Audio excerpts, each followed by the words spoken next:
नमस्कार, मैं अंजना और आप देख रहे हैं उदय उत्तराखंड न्यूज। आइए बढ़ते हैं इस वक्त की बड़ी खबर की ओर। स्वराज सेवा दल संगठन के प्रदेश अध्यक्ष रमेश जोशी, स्वराज सेवा दल संगठन के जिला मीडिया प्रभारी हरिद्वार फैजान, वरिष्ठ समाज सेवी जीके कैंप कार्यालय उद्घाटन किया और उद्घाटन समारोह के बाद गांव नेहनपुर सुठारी की जनता को संबोधित करते हुए सूरज सेवा दल के अध्यक्ष रमेश चंद्र जोशी ने कहा, हमें उत्तराखंड से पूर्ण रूप से भ्रष्टाचार को खत्म करना है। प्रत्येक काम की जवाबदेही संबंधित विभाग के संबंधित अधिकारी की होगी। कोई अपनी जिम्मेदारी से बच नहीं सकता। अगर कोई अधिकारी अपनी जिम्मेदारी से बचता है या भ्रष्टाचार करता है तो उत्तराखंड में अब उसकी खैर नहीं। देखते रहिए उदय उत्तराखंड न्यूज। खुशबू शर्मा के साथ लक्सर से। नेता वो होता है कि अगर नेता ने किसी को टेलीफोन कर दिया तो उसके बाद उस अधिकारी की हिम्मत नहीं होनी चाहिए जो एक्सक्यूज दे दे। वो होता है नेता। भगवान के बाद जनता दूसरे नंबर पर अगर किसी को पूजती है तो नेता को पूजती है। या तो इंसान भगवान के दर पर अपना सर झुकाता है या फिर अपने नेता के यहाँ जाके सलाम करता है, अपने विधायक के यहाँ जाता है। और इन विधायकों की इतनी औकात नहीं जो अपने बीच अपने भाइयों को संरक्षण देने का काम कर सके। ये औकात है उत्तराखंड के विधायकों की। साथियों, हमने छात्र राजनीति को करा, हमने उन विधायकों के बीच में कार्य करा जिन्होंने बड़े से बड़े लोगों को धमका दिया, अपने गरीबों को गले लगा दिया। उस इन्वेस्टर की औकात नहीं कि उस विधायक को बैठा दे। और आज के विधायक क्या कर रहे हैं? आज के विधायक अपने एसी कमरे में अधिकारियों को, ठेकेदारों को बैठाते हैं और गरीब जनता को सड़क पर पहचानने से भी इनकार कर देते। अपने क्षेत्र की जनता को ऐसे विधायकों का हमें बहिष्कार करना है। जनप्रतिनिधि बहुत बड़ा शब्द होता है। हमारे पास समय का अभाव होता है। हम लोग रोज रोज धरने नहीं दे सकते, हम रोज रोज प्रदर्शन नहीं कर सकते, हम अपने अधिकारों की लड़ाई नहीं लड़ सकते, हम अपने दिल का दर्द किसी से कह नहीं सकते, हम अपने जज्बात बयान नहीं कर सकते। इसके लिए हम क्षेत्र के जनप्रतिनिधि को चुनकर विधानसभा के पटल पर भेजते हैं और वो विधायक हमारी रक्षा नहीं कर सकता। विधायक भगवान के बाद विधायक और सांसद दूसरा भगवान होता है। हम लोगों की आशाओं की किरण होता है। हमने अपना समय बर्बाद करके अपने क्षेत्र में दुश्मनी रच के उसको विधायक और नेता बनाया होता है और विधानसभा के पटल पर वो मंत्री के पद पर होता है। वो क्या विकास करता है मुझे बताइए। वर्तमान की राजनीति में मैं आपसे पूछना चाहता हूं, पहले जमाने में हमारे और आपके बाप दादाओं को बुला बुला के नौकरी दी जाती थी, बुला बुला के पट्टे काट दिए जाते थे। और आज के विधायक अपने क्षेत्र के ग्रामवासियों के मकान नहीं बचा पा रहे, अपने क्षेत्र के लोगों को रोजगार नहीं दिला पा रहे। ये हैसियत है विधायकों की।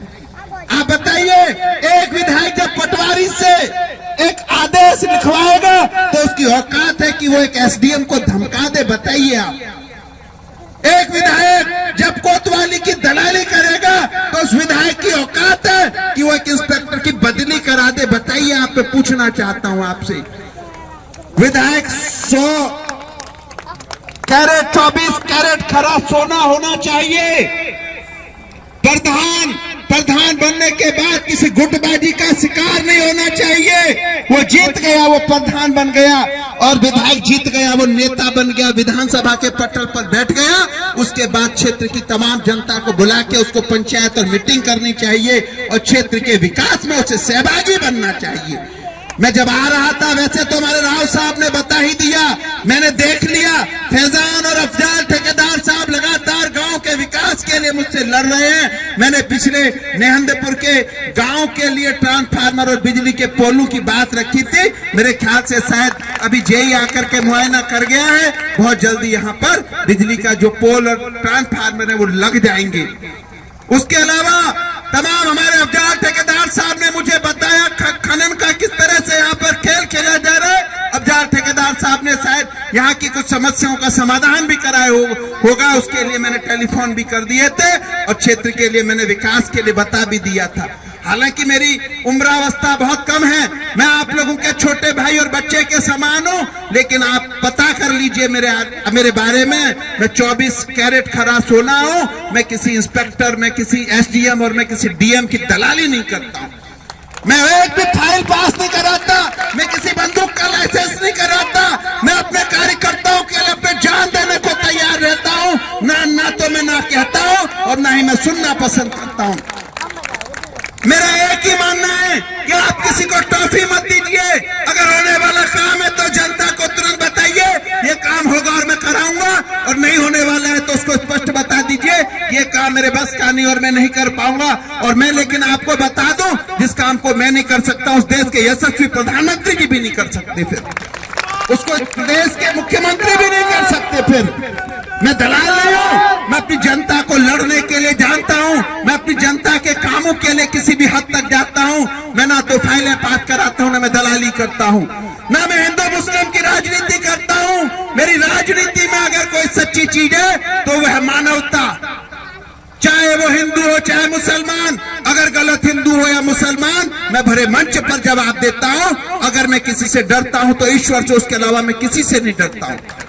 मैंने कभी मौत को हर समय चूम के रखता हूं, कल मारो अभी मारा जाऊं। मैंने जिन अधिकारियों के खिलाफ कार्रवाई कर दी, इतिहास लिख दिया। मैंने आईएएस को जेल भेज दिया, मैंने बड़े बड़े आईएएस को हटवा दिया, मैंने जिसके बारे में जो टिप्पणी कर दी, मैंने जितने समय में कर दी उतने समय में वो काम करवा दिया। अगर मैं डरता हूं तो अपने क्षेत्र की उस जनता से डरता हूं जिसने मुझे भगवान की तरह पूजा है, मैं उसे भगवान की तरह पूजता हूं। मैं देख रहा हूं देहात क्षेत्र के अंदर प्रधान जी और मेरे मित्र नफीस भाई मुझे लेके आए थे, और यहाँ पर जिस प्रकार दोगलेपन की राजनीति हो रही है, एक तरफ से लोग किसान यूनियन की तरफ रहते हैं, दूसरी तरफ से हमारे दर पे आके काम कराते हैं। ऐसे लोगों को भी मैं संगठन से बाहर दिखाने का रास्ता करता हूं। अगर मैं आपको थाने के अंदर का हीरो बना सकता हूं तो आपकी जनता के बीच आपको जूते की माला पहनाने का भी काम करवा सकता हूं। नेता को दलाल नहीं होना चाहिए, नेता को दोगला नहीं होना चाहिए। नेता अगर मेरे साथ है तो जनता अगर मेरे साथ है, मेरा कार्यकर्ता मेरे साथ है, वरना मेरे यहाँ से चला जाए, जहां वो जनता का काम करा सके वो वहां पर जाए। ना तो मैं डबल गेम खेलता हूं, ना ही मैं डबल गेम पसंद करता हूं। मुझे वोट नहीं चाहिए, मैं वोट की राजनीति नहीं करता हूं, मुझे कोई काम नहीं है। जनता मेरी भगवान और मैं उसे भगवान की तरह पूजता हूं। गरीबों का सम्मान ऐसे करता हूं जैसे वो मेरे अपने सगे भाई हैं, उनके लिए ऐसे लड़ता हूं जैसे वो मेरी आत्मा है। अमीर की मैं कोई मायना नहीं रखता हूं, अमीर हमारे गरीब और मध्यम वर्गीय परिवार के लोगों का खून।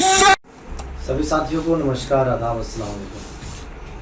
आज मैं माननीय प्रदेश अध्यक्ष रमेश जोशी जी का और संगठन की पूरी टीम का दिल से आभार व्यक्त करता हूं कि आज मेरे कैंप कार्यालय का जो उद्घाटन हुआ है माननीय प्रदेश अध्यक्ष रमेश जोशी जी द्वारा किया गया है, और मैं ये कसम लेता हूं कि स्वराज सेवा दल संगठन के प्रति ईमानदारी से काम करूंगा और जितना भी हो सकता है मैं संगठन को आगे बढ़ाने का कार्य करूंगा। और मैं अपने संगठन के सभी पदाधिकारी वे सभी कार्यकर्ताओं का दिल से आभार व्यक्त करता हूं कि उन्होंने मुझ जैसे गरीब को इस लायक समझा कि आज मेरे संगठन का उद्घाटन संगठन के सभी कार्यकर्ता जिम्मेदार व्यक्तियों के द्वारा आज मेरा संगठन का कार्यालय का उद्घाटन किया गया है।